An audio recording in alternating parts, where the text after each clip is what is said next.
Ma'am अभी तो हम लोग क्लास 10 से क्लास 11th में आए थे और जस्ट अभी हमारा सिलेबस स्टार्ट ही हुआ था और ना जाने कब हमारे हाफ ईयरली एग्जाम्स आ चुके हैं और समझ में नहीं आ रहा कि कैसे हम प्रिपेयर करें, क्या स्ट्रैटेजी होनी चाहिए। बहुत सारे चैप्टर किए भी है, बहुत सारे चैप्टर रह गए हैं, बहुत सारा बैकलॉग बन गया है, ये सारी प्रॉब्लम्स हम लोग फेस कर रहे हैं। तो मैम क्या आप हमें कोई सॉल्यूशन बता सकते हो?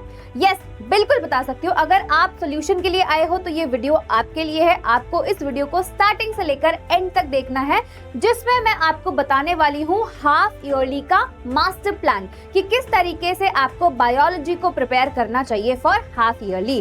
तो चलिए शुरुआत करते हैं बिना किसी देरी के। सबसे पहले आपको पता होना चाहिए कि आपका सिलेबस क्या आ रहा है हाफ ईयरली एग्जाम में, ठीक है। तो हमने बहुत सारे बच्चों से पूछा कि आपके स्कूल में क्या सिलेबस आ रहा है, तो बहुत सारे बच्चों ने बताया कि हमारे स्कूल में 8 चैप्टर आ रहे हैं, किसी में 6 आ रहे हैं, किसी में 5 आ रहे हैं, किसी में 10 आ रहे हैं। तो हमने एक एवरेज निकाला है और सभी बच्चों का जब एवरेज हमने देखा तो 10 चैप्टर्स उनके आ रहे हैं हाफ ईयरली एग्जाम में, ठीक है। तो यहाँ पर अगर आप देखोगे लिविंग वर्ल्ड हो गया, biological classification, plant kingdom, animal kingdom, morphology of flowering plant, anatomy, structural, cell, biomolecule and cell cycle and cell division, ये चैप्टर्स मोस्टली बच्चों के हाफ ईयरली एग्जाम में आ रहे हैं, ठीक है। तो अब आपको सिलेबस पता चल गया है, बहुत सारे बच्चों के स्कूल में बता दिया गया होगा कि आपका ये सिलेबस आने वाला है। अब आपको क्या करना है, सबसे पहले आपको डिसाइड करना है कि कौन सा चैप्टर आपको बहुत अच्छे तरीके से आता है, कौन सा चैप्टर आपको ठीक ठीक आता है और कौन सा चैप्टर आपको बिल्कुल भी नहीं आता है ना। समझ रहे हो मेरी बात को?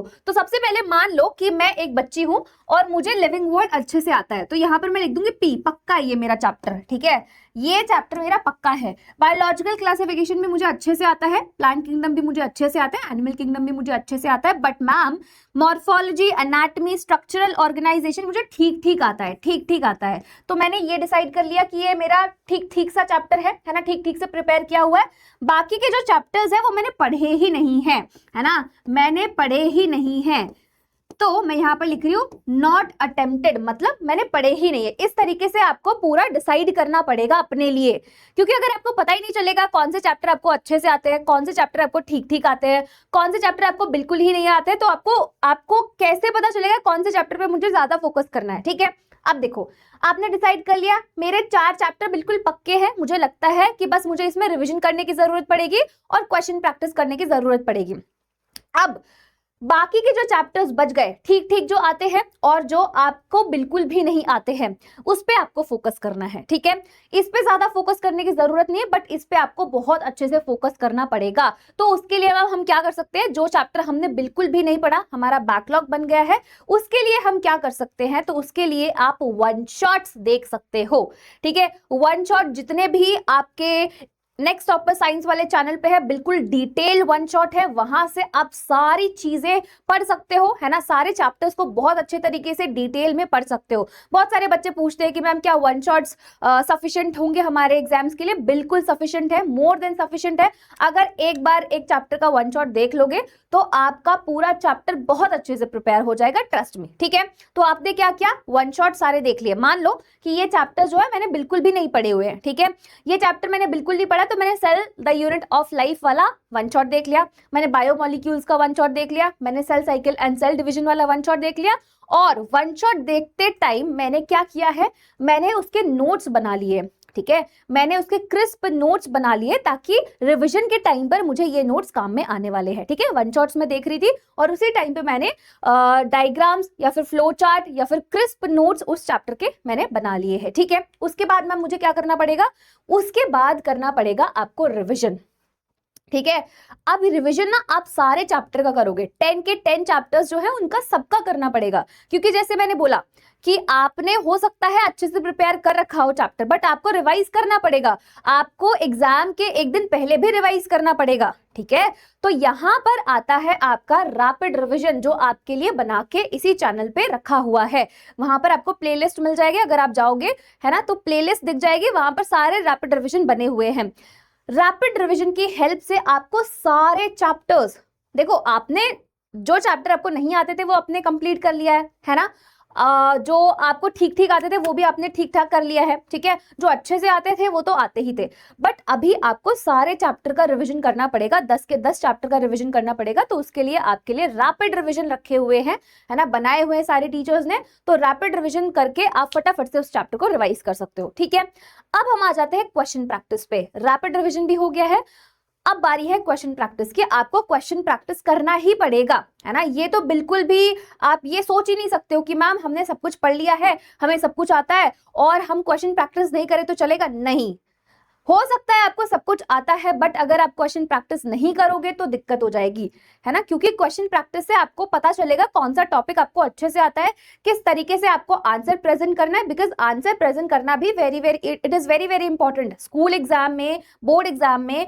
आपके लिए आंसर को प्रेजेंट करना बहुत ही ज्यादा जरूरी होता है, ठीक है। तो इसी वजह से जब तक आप क्वेश्चन को प्रैक्टिस नहीं करोगे, सबसे पहले आपको इंपॉर्टेंट टॉपिक्स नहीं पता चलेंगे, और इंपॉर्टेंट टॉपिक्स नहीं पता चलेंगे तो फिर ऑब्वियस सी बात है आप सारे तो नहीं कवर कर पाओगे, राइट। तो यहाँ पर आपको क्वेश्चन प्रैक्टिस भी करना है, सारे एमसीक्यू वाले क्वेश्चंस भी करने हैं, सब्जेक्टिव क्वेश्चंस भी करने हैं, ठीक है। सारे एनसीईआरटी बेस्ड क्वेश्चंस आपको लगाने हैं, ठीक है। तो क्वेश्चन प्रैक्टिस आपने कर लिया, इसके बाद बस आपको रिवाइज करना है सारी चीजों को, ठीक है, रिवाइज करना है। देखो आपका सारा कंप्लीट हो चुका है, आपकी तैयारी कंप्लीट हो चुकी है। जब आपका एक ही दिन बचा होगा, ठीक है, एक दिन बचा होगा, जैसे कि मान लो कि आज है और कल मेरा एग्जाम है, तो उस दिन आपको फिर से दोबारा से रिवाइज करने के लिए रैपिड रिवीजन काम में आएंगे, ठीक है। आपने क्वेश्चन प्रैक्टिस वगैरह सब कुछ कर लिया, जब आपका 1 या 2 दिन बचा होगा, लास्ट के दिनों में आपके रैपिड रिवीजन ही काम में आएंगे, और या फिर जो आपने नोट्स बनाए हुए हैं वो आपके काम में आने वाले हैं, ठीक है। अब मैं आपको पूरा एक टाइम टेबल बता देती हूँ कि एक दिन में बायो को कितना टाइम देना। ज्यादा टाइम नहीं देना, 3 घंटा देना है, मैक्सिमम 3 घंटा देना है आपको बायोलॉजी में, ठीक है। क्या क्या करना है उसमें? सबसे पहले 60 मिनट के लिए आपको एनसीईआरटी रीडिंग और अपनी कॉन्सेप्ट की बिल्डिंग करनी है, ठीक है। एनसीईआरटी को रीड करोगे, 30 मिनट्स में आप सारे डायग्राम्स और टेबल और जितने भी एग्जांपल्स है वो सारे देख लोगे, ठीक है। 45 मिनट्स आपको देने 40 या 60 एमसीक्यूज करने में, ठीक है। उसके बाद 20 मिनट्स आपको रिवाइज करना है, जो लास्ट आपने पिछले हफ्ते या फिर पिछले दिन जो आपने टॉपिक पढ़ा होगा उसको रिवाइज करना है।